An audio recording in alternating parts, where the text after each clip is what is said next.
Hi guys, today we're exploring a fresh sound out of South Africa called 3-step. It's a genre that has quickly gone from local innovation to international movement. In this episode we'll break down the origins of 3-step, how it took over dance floors, the pioneers and innovators behind the sound, and the biggest players driving it forward. So the first thing we have to do is wind back the clock to find out where 3-step came from. South Africa has a rich history of birthing new dance and music styles. In the 90s, it gave us kwaito, slowed down house beats. In the 2000s, we saw Bacardi house emerge. And in the early 2010s, unleashed a genre called from Durban's underground music scene. In recent years, Afro-house and Amapiano sounds have captivated listeners worldwide. And now 3-step is stepping into the spotlight as the country's latest innovative export. At its core, 3-step is a fusion genre, a twist of Afro-house that blends elements of Amapiano, Afro-tech, and broken beat. The name itself hints at a signature rhythm, a 3-step kick drum pattern that sets itself apart. Unlike the steady 4-on-the-floor thump of traditional house, 3-step beat patterns inject a bouncy, syncopated groove that's instantly infectious. It's typically slowed down to around 115 to 122 BPM. However, beyond the kicks, 3-step's sound palette pulls from multiple influences. It carries deep, soulful bass lines and log drum accents of Amapiano, the punchy percussion of Afro-tech, even the jazzy off-kilter syncopation found in London's broken beat scene. If you layer in intricate hand claps, lush melodic chords, lively horns, you get a sound that is at once dark and hypnotic, yet playful and danceable. The term 3-step actually predates the current movement. Back in the mid-2010s, Durban-based producers like Bucardo and Citizen Boy used 3-step to describe a particular beat pattern in music. In that context, it was a sub-style of raw minimalist sound. However, what we call 3-step today truly took shape in the early 2020s, when a new generation of artists repurposed the concept in a fresh way. For that, we traveled to Ivory Park, a township in Johannesburg. During the 2020 COVID lockdowns, a young producer DJ named Tabang Taksin Matebula found himself with the time and the solitude to experiment. Those influences instilled in him a belief in the holistic power of rhythm. By 2020, Taksin was already a respected figure in Afro-house, having collaborated with stars like Sun Il Musician and crafting a massive hit, ICU, in 2021.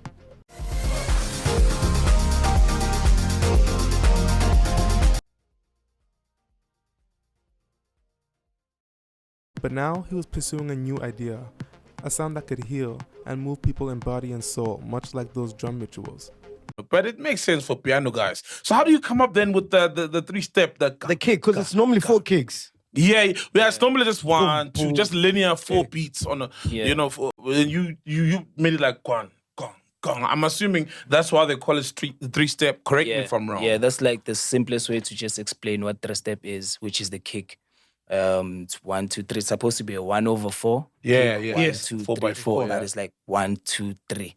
Then there's this space. Yeah. So what do you do with this space? You fill it up maybe with the percussions. So it creates, when that kick is not hitting, it creates a lot of space that you can play around and just. So then it's 3-step. It's boom, boom, boom. It's boom, boom. It's 1, 2, 3. Or it's 1, 1, 2.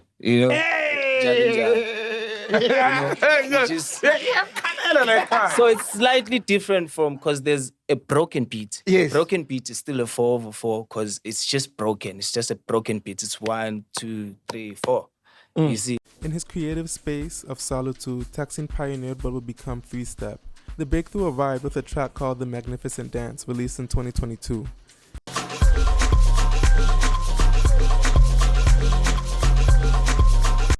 This track essentially cemented the arrival of the 3-step genre. It showcased the trademark triple kick bounce and the rich layering of Afrocentric elements. The impact was immediate. The Magnificent Dance was an instant hit, and it didn't stay under the radar for long. South Africa's house music heavyweights, including Grammy-winning DJ Black Coffee and festival favorite Shimza, quickly embraced the track. These star DJs spun it into their sets and helped introduce the 3-step sound to wider audiences, signaling that something big was brewing on the dance floor. Around the same time, Taksin was also working behind the scenes on a full-length project that would become one of 3-step's earliest showcases. He teamed up with singer-songwriter Tebogo Tete Makela to produce an album called Bra God. When it quietly dropped in 2023, Bois was perhaps the truest embodiment of the three-step ethos. Taxine produced the entire album, giving Tete's soulful vocals a fresh background of the three-kick rhythm, Kwaito-inspired grooves, funk, and deep house influences. Tracks like Zamalek and Izantla Pezulu leaked onto the Johannesburg streets and laid the foundation for three-step. It laid the foundation before the genre even had a formal name. In fact, Tete recalls during the production of Bois they were searching for a term to describe this new vibe. Initially, they called it Afro-funk, wanting to distinguish it from dominant Amapiano trends. But as the project wrapped up, they joked that three-step was a better fit, and the name stuck from then. So how did three-step go from a local experiment to a wider movement? Let's trace how it evolved and spread, conquering the dance floors and even hopping across borders. From its Johannesburg origins, three-step caught fire in South Africa's nightlife by 2023. In fact, it quickly rose to challenge the country's reigning dance genre, Amapiano. For several years, Amapiano tracks have dominated the airwaves, and the unofficial Song of the Year honors each festive season. But by mid-2023 summer, three-step tracks were stealing the spotlight. Two tunes in particular, Horns in the Sun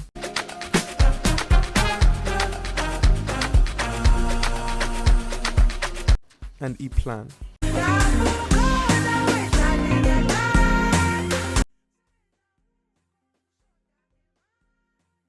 These two songs became breakout anthems. These songs with their irresistible three-kick bounce were crowd favorites at parties and on the streets, so much so that they broke Amapiano's streak of producing top holiday season bangers. It was a sign that a new sound was taking over the dance floor. Another watershed moment came at a famous event called Deep in the City, a weekly rooftop party in Joburg, curated by none other than Black Coffee. At the New Year's 2024 edition of this event, Black Coffee did something symbolic.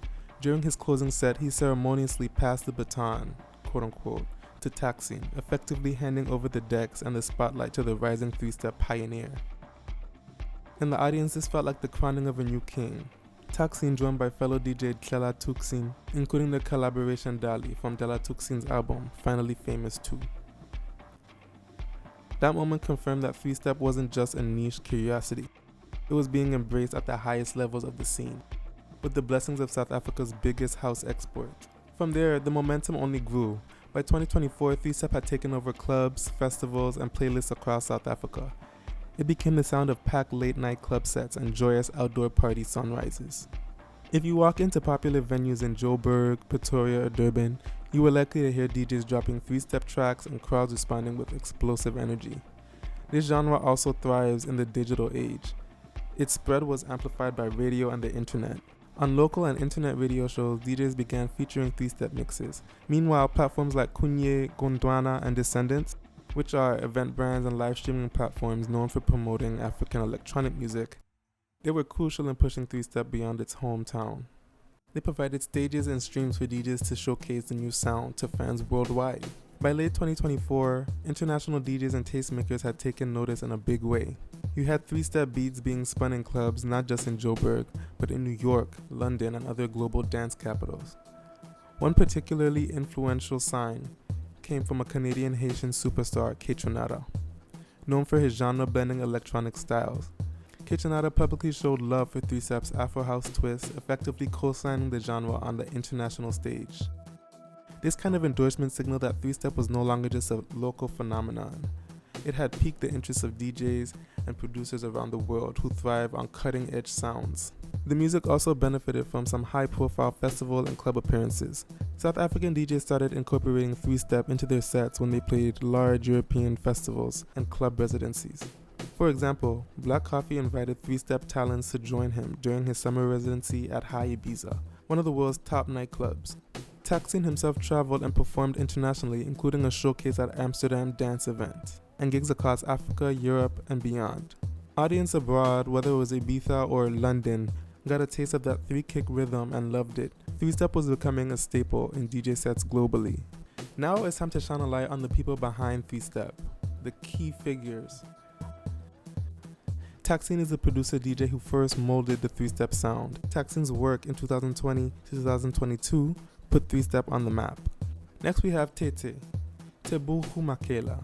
A perhaps unsung hero in the three-step story, Tete is a singer-songwriter who inadvertently helped shape the genre's early form.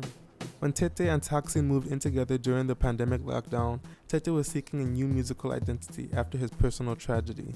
Taksin started crafting unique beats to accompany Tete's songwriting, merging Kwaito nostalgia, funk, jazz, and house, which eventually became Tete's 2023 album, Bra Good.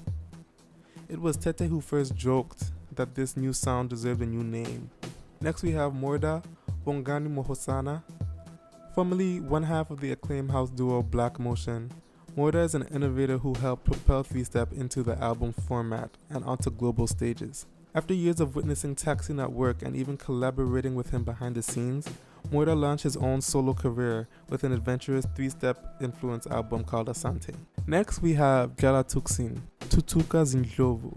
Hailing from Durban, Jala Tuksin made his name in the scene, but he became one of 3-Step's most important innovators by bridging the divide that exists between Durban and Johannesburg, showing how producers outside of Joburg could adapt the style. He also collaborated directly with Taksin on the track Dali, released at the end of 2024, fusing their styles for a soulful 3-step banger. If Taksin laid the foundation of 3-Step, then Jazzwork and Tukutela are where the sound fully connected with the audience. Both artists emerged as key figures at the moment when 3-Step stopped being a producer conversation and became more of a shared language on dance floors.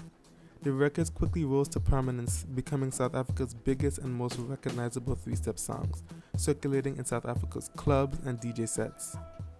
Together, Jazzwell and Tukutela demonstrate why 3-Step didn't become one-dimensional. Their success revealed the genre's range, from the crowd-driving records to introspective, late-night selections, and confirmed that 3-Step wasn't just an experiment, but a fully formed movement with massive appeal.